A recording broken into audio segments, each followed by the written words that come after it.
It's Valentine's Day. I always create a film that honors this day, that honors love, usually with the theme of how magical love can be. Well, this year I decided to do a film on those relationships that aren't that magical. At least they don't seem so magical at the time.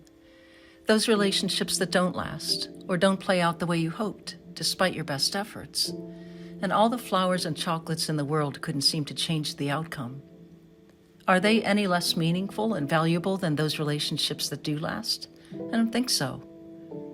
I'd like to think that not one moment of good intention is wasted, even if it wasn't enough at the time, or enough to last a lifetime. In my life, each relationship has helped me to grow, even when it was painful at the time or at times, and all of them have brought me closer to myself. I've come to realize that when I let everyone off the hook for their humanness, including myself, it makes it harder to believe a story that tells me that a relationship failed, or that something was wrong, or I was wrong, or we were wrong. I know that none of those things are true, because I see relationships differently at this point in my journey, however they look at the time, for however long they last.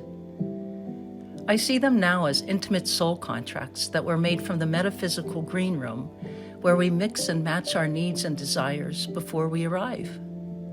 From that place, we wanted to be of service to each other as we tumble and land in those messy places of the heart, the human heart, with all its grace, grit, and good intention.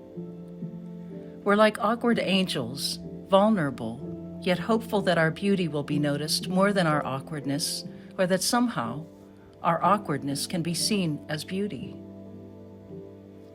In truth, I believe that we are God embodied, especially in a relationship, here for each other just as we are, and all our perfect imperfection. God loving God. No better reason to celebrate this day that honors love. Looks like I'm doing another film on the magic of love after all. Happy Valentine's Day. Keep loving.